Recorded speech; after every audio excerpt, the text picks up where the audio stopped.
That was a purge. The Detroit Lions didn't just beat the Chicago Bears. They put on a 52-21 clinic that has the rest of the NFL buzzing. This wasn't just a win. It was a statement. We're about to break down the film and show you the key players, the game-changing moments, and the sharp strategies that led this to a total team victory. Let's get into it. Week 2 of the 2025 season had a storyline almost too good to be true. A classic NFC North rivalry showdown. The Detroit Lions, after a tough season opener, were back home hosting the Chicago Bears. The energy at Ford Field was electric, with fans desperate for a big divisional win, and the Lions delivered in a huge way.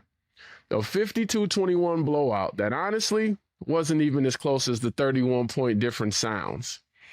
This was a masterclass in complementary football where one unit's success fueled the next, creating an avalanche that completely buried the Bears. A lot of people wondered if the Lions' offense, which sputtered in Week 1, had lost a spark. This game was a loud and clear answer. The offense didn't just find its rhythm, it conducted a symphony, racking up over 500 total yards by mixing a punishing ground game with a precise air attack. On the other side of the ball, the defense was aggressive and opportunistic, turning Chicago's mistakes into Detroit's points. This victory wasn't just about one guy, but you have to start with the man under center. This was a legacy game for Jared Goff, a performance that shut down the doubters and proved that he's one of the league's elite when he's on his game. We're going to break down how Goff's near-perfect day set the tone, how his favorite target, Amon Ra St. absolutely tortured the defense, the Bears secondary, and how the two-headed monster in the backfield owned the trenches, and how the defense's biggest plays sealed Chicago's fate. Let's get into it.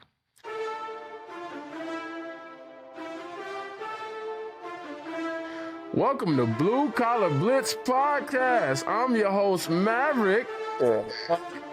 There you go. Oh, man, we about to act a fool in this episode. The purge has been connected. So, it seems like some of the Chicago Bears fans that were on our TikTok account thought we would forget about all of the comments you made in the offseason about how we were crying about losing Ben Johnson and we need to get over it and you guys are going to kick our butts and yada, yada, yada. We kept the receipts. Yes. I went back and I replied to those comments. And some of the replies I got, you guys aren't too happy. Where's that energy that was here in June and July? It's still in June and July. You guys thought we weren't going to come back and respond to those comments? You got to keep that same energy. Yeah. Come on. It was a purge. Oh, I was waiting for this. I had the mask ready. You know, I was waiting on this. Let's get into it. Let's go. This is a good day. It's a good day. Yeah. We kept the receipts, my boy. We kept the receipts. So, Goff, you know what? Shout out to Goff. You know, first and foremost, we had numerous discussions on, you know, if he would be worth the $70 million next season that he's supposed to be getting as we look to retain a lot of our talent. And you keep playing games like that, buddy. Yes, you are. 23 of 28, 334 yards and 5 touchdowns with no picks. Whoa. Hats off to you. Hats off, bro. He played a hell of a game. Now, before we get into this, it's not that he wouldn't have been able to play this same way in week 1, but we got to give a shout out to the O-line. Oh, yeah. They cleaned everything up. Everything from week 1 that we were stressing about, and we were like, what is going on? And, man, I miss Ragnar. I miss Zeitler. What is going on? They cleaned it up. Yes. They cleaned it up. Shout out to the O-line. Kept a clean pocket. He didn't take a sack all game. And when you give him a clean pocket, you see what he's capable of doing. Man, he put on a masterclass, bro. I mean, they did their thing. Absolutely. Only takeaway I have is Goff, don't ever try to jump that wall again. You know you wrong. You ain't got no ups at all. At all. That was one of the more unathletic leaps into the crowd that I've seen. Even with help, he was still struggling. He looked like he was trying to crawl the wall, not leap it, but crawl. Hey, you know what? You know what? After a game like that, whatever. I'm on a high right now. So, despite the fact that was hilarious, I'm not gonna criticize you for that. It's gonna be made a meme. You know that, right? It is. I'm working on one right now. I'm working on two memes right now. One of them is of Goff, and the other one is Mr. Glass Davenport. But what else can we say, bro? Like between him and St. Brown, that they were unstoppable. St. Brown he had 9 catches, 3 touchdowns. What was it? 115 yards. You couldn't stop him. I'm just happy right now, bro. I don't have all the words to.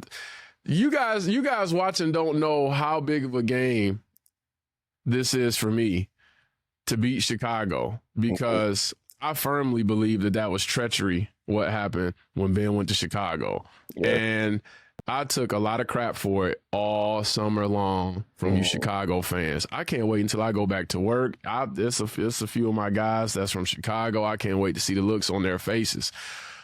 We needed this win.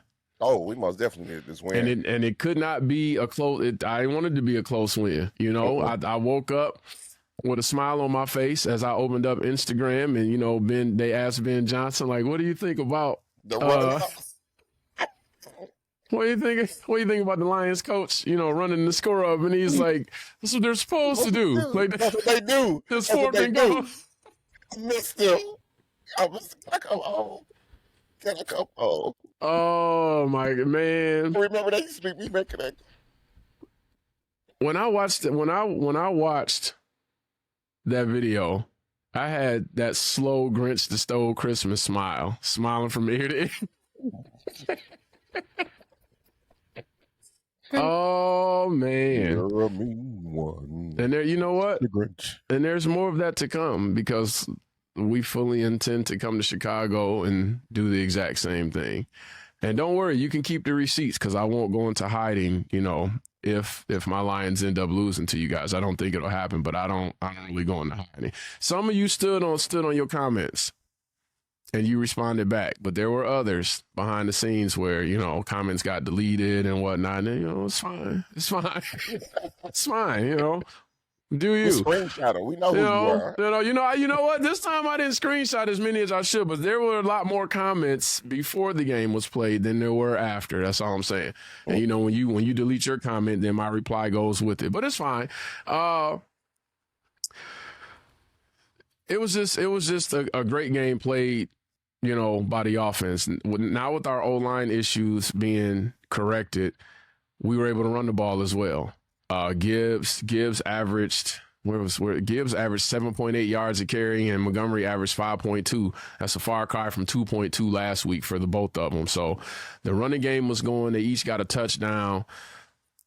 That's the Detroit Lions football I've grown accustomed to watching over the past few years. So I'm glad we were able to bounce back with that. Adding, because we got 177 rushing yards.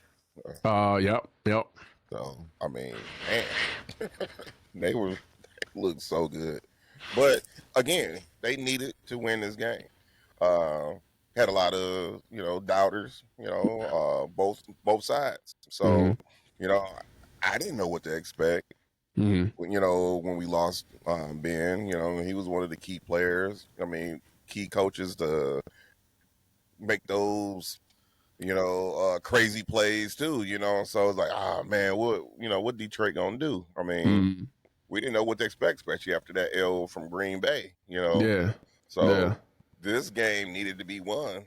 And it really needed to be a blowout like it was, for the simple fact of all the teams you could have went to, you pick our rival. Mm-hmm. You can't go to Chicago. You can't go to Green Bay. You can't go to Dallas. I mean, you can go to Dallas. You can't go to the Vikings. Well, I know we got a lot of. That's a sore spot for you today, isn't it?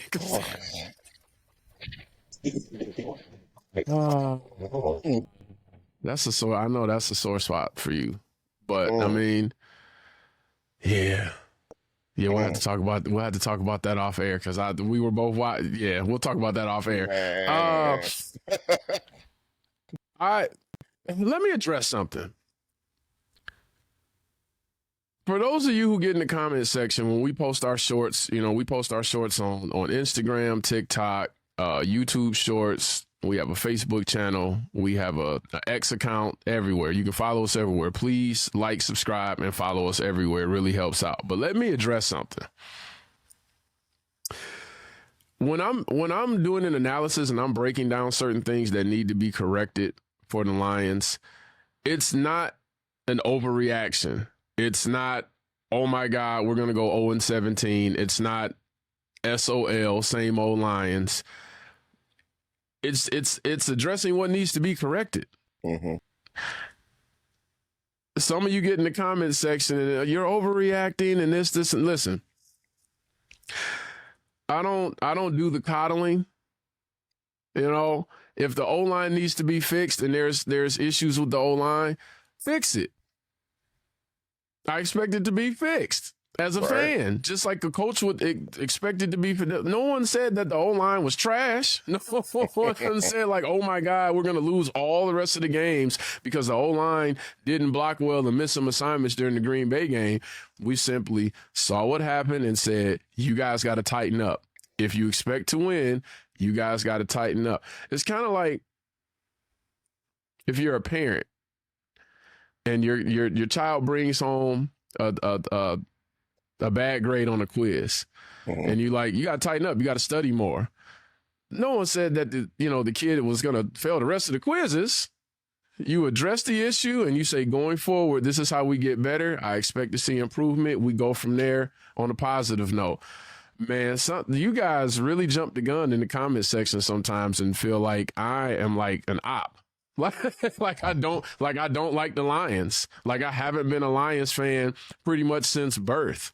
Like, no, but I'm gonna call a spade a spade. When you watch this podcast, we're going to call it like we see it. We can agree to disagree. A lot of this stuff is subjective.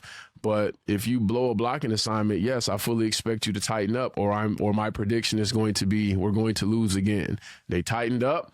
They allowed 0 sacks. They blocked for the run. We were very successful. That's all we were asked. That's all I was asking for last episode. I don't know what you guys saw in some of those shorts, but no. I would ask that you watch the entire episode and do not judge the entire episode on the short clips that you guys watch on TikTok and YouTube.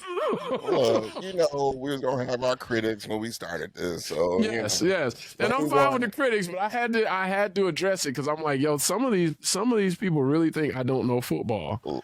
Look, my bro knows football way more. Let me tell you. Let me put this on air. My bro knows football way more than me.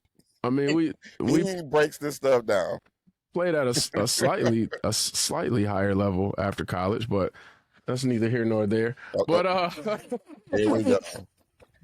My day, right? Yeah, let me throw that back in my day. When you could actually hit people. But anyway, L. Bundy, right? I played for Port High. I went for. I'm gonna get it out there. Oh man. But you know what everybody want when it comes to stuff like this, they want all good. We gotta say all good. We can't analyze or break nothing down. Lions can't be bad whatsoever. We know we lost. We still the greatest. We're still going to Super Bowl. That's all they want. Yeah, I don't participate in the delusion. I am not the delusional person I'm not. That's not the podcast for you. I'm not delusional. Look, And that's okay. If you weren't lies, keep on flipping. Yeah, keep flipping. And we appreciate the fans that we have. But I just want to address, and there's no beef. I'm not saying that, we're against each other, but I just wanted to address it that, yes, I love the Lions. I wasn't overreacting. I just said what they needed to correct. They corrected it. Man, can you see this shirt? Detroit Lions. Hey, I just wanted to put that out there.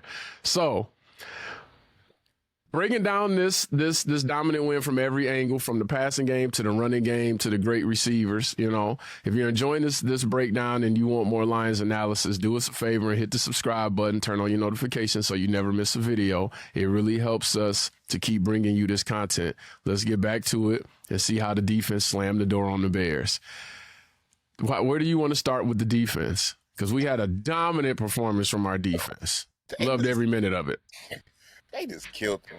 I had to wear this shirt today. It says, always, sometime, almost always win. That's what they said.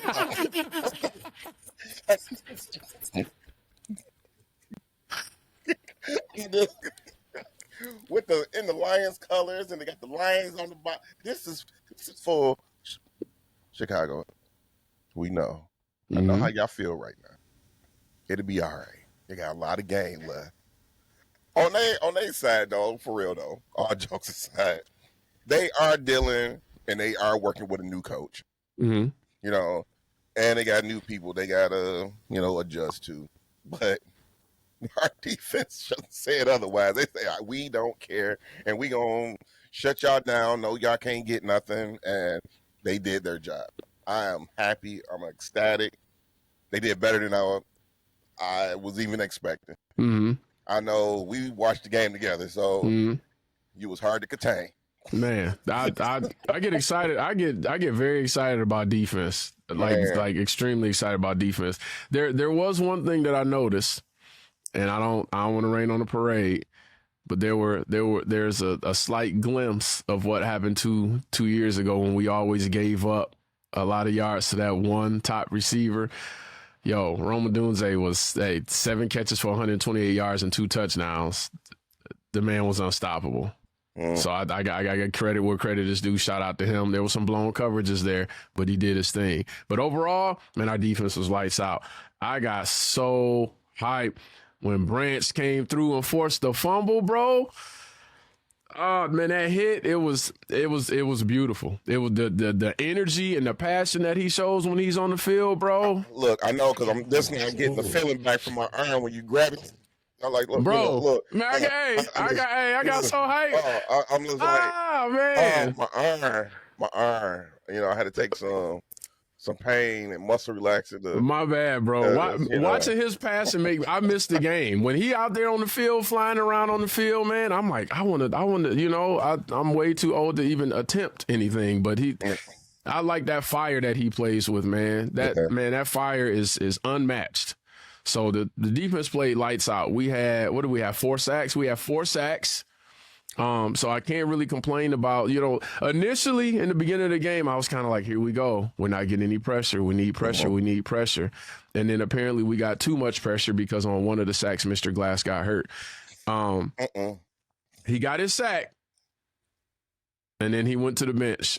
I don't know what's going on. I didn't look at the updates yet. I'm going to click around and look at the updates. I hope he's able to bounce back because he is a dominant force when he's healthy. For a minute, I thought Hutch got hurt again, or I thought he was going to be out because he had to shake some stuff off. I was like, oh no, we don't need this. I tried to put it out of my mind. I was like, he gonna shake it off. He probably got twisted up somewhere. He gonna shake it off. We gonna be good.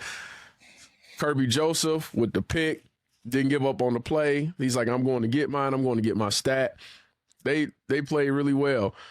Terry and Arnold, man, I jumped up. I really thought you had your first pick, bro. I've been pulling for you since you got here. I was like, my boy got a pick. Yeah. My dog Arnold got a pick. People been crapping on him since he been here. Like, he can't cover and this, and that. I'm like, he gonna have a bounce back year. Watch. Man, when they called it back, I shed a tear for you. I was like, no, because I'm pulling for you, bro. You gonna get that pick. Man, I'm pulling for you. But they all stepped up. When Davenport went down, Muhammad got in the game. I was like, he gonna step up. I was like, he's a little bit quicker. He's gonna get his. He ended up getting the sack. The one thing, really briefly, going back to the offense, my cousin was at the game. I sent him a text message, and I'm screaming. I'm typing in all caps. I'm like, where the bleep is Tesla? Why is he not on the field? I don't want to hear he was sick during practice all week, and we didn't want to throw too much at him like we heard last. Like, where? Put him in the game. Put him in the game, bro. Why is he not on the field? No sooner than I said that, he lined up, he was on the field, and he made that one-hand catch. And my cousin texted me like, you just got your wish, bro. Did you see that catch? That's all I'm asking for. Man. My guy's a dog. Keep him on the field. Man, those are two. That last from Green Bay, that crazy catch he caught, and this one, he already proved that he can catch the ball. He real deal, bro. He real deal. Let him play. Give no man. I'm not mad. Yeah, I'm not mad anymore that we traded up and gave up the third to get him. Because at first I was like, I feel like he would have been there. They saw what I didn't see that made it worth moving up. I'll eat my words. I'm glad we moved up to get him because he's a dog. I don't have any problem, eating my words if I'm wrong. I'll just want us to, be successful going forward. I'll eat my words. But back to the defense, man, they play lights out. So, who do we play going? Let me see. Who do we play next week? Let's pull this up real quick. You know what? It's a damn good game to go in on an emotional high to get ready to go play the Ravens Sunday night. Is that Sunday night or is that a Monday night? What day is the 22nd? That's Monday. Is that Monday Night Football? I want to say that's a Monday night game. Oh, boy. I think I'm off. Oh, boy. I think we need the link for that game. Yeah. I'm going into this game. We're gonna win it. We're gonna win in a close one. We're gonna win in a close one. I'm calling it. We're gonna win in a close one. Well, hold on, let me check these injuries report. Let me see. Oh, okay. Davenport was questionable. He had a shoulder injury. I talk a lot of crap about him, but we need him back. With their rushing attack, I want the big boy up front. So I'm hoping that he can go through his treatment and he can come back. I'm gonna say we're gonna win in a close one. I know that's probably a very bold prediction because I think we all had them losing that game, especially at the Ravens. But I'm on an emotional high after yesterday, so I'm gonna go ahead and say we're gonna win in a close one. Well, good for you. We're gonna win in a shootout fashion, a la Michigan State, Boston College. Good for me. What's your prediction, bro? Let me know. Let me sit back. What's your prediction? My prediction about that Monday night game is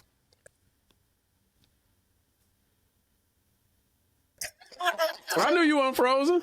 I think it's gonna be a very close game. Okay. I think it's gonna be a close game, really. So I think it's like it may be a 3-point different game. I think it's going to be a close game. I don't know. Like I said, well, we both said we thought, this is going to be maybe one of the games they lose to. So I don't know. This is a high, they coming off this high. I hope they can keep that same energy. They had more to prove with this game. They did. Than they do with, playing the Ravens. So, it's hard to stop our rushing attack when our O-line is blocking as well as they are. We got two of the top backs in the league, right? And this is why I'm saying that we're going to win in a close one. How good is Lamar Jackson in close games?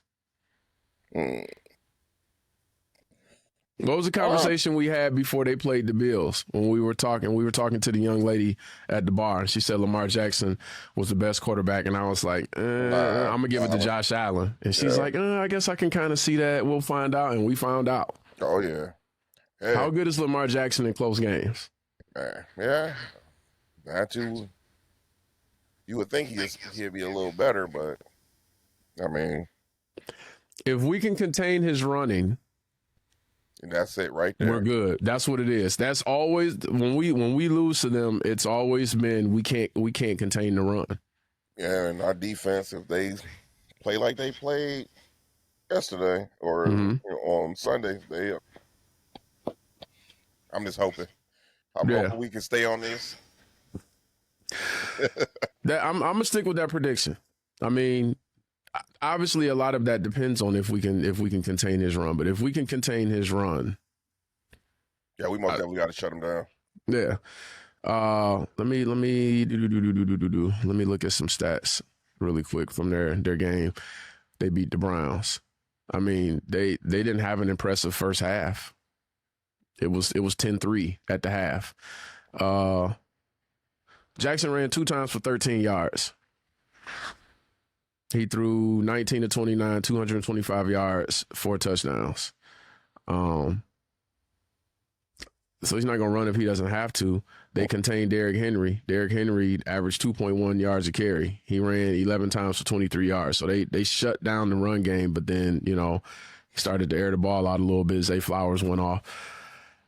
If we can make sure that if we can contain his run, I'm calling a win, bro. I'm going to call it a close win.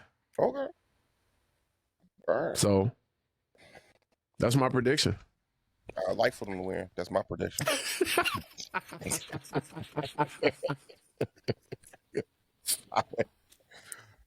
All right. So before we wrap this up, let's have a moment of silence for the Chicago Bears.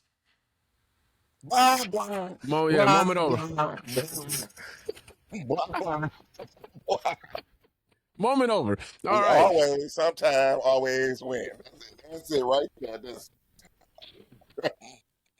So the 52-21 final score tells you that it was a blowout, but the film shows you how it happened. It wasn't a fluke. It was a blueprint. It was a nearly perfect performance from Jared Goff, who played with the confidence of a top-tier quarterback. It was a masterclass from Amon Ra St. Brown, who proved again that he's one of the most reliable and unstoppable receivers in the game. It was a show of force from the running game and the offensive line that bullied their opponent, and it was a display of aggression and opportunistic defense that created points and swagger. This win was the perfect answer to any questions lingering after week 1. It was a statement to the rest of the NFC that the Detroit Lions' success isn't about any one coach or scheme. It's about the culture of toughness and execution. They showed that their offense has the firepower to be one of the best in the league with Goff's precision passing, a deep group of playmakers, and a punishing ground game. The challenge now is to keep this up. This game is the formula. When the Lions play this brand of complementary football with all 3 phases feeding off of each other, they're a legitimate threat to anyone. The road ahead is tough, but with this statement win, the Detroit Lions have officially put the league on notice. This is a team that knows exactly who it is, and on this Sunday, its identity was pure, absolute dominance. For Blue Collar Blitz Podcast, I'm your host, Maverick. Chicago, lights out. I'm Big O. We out.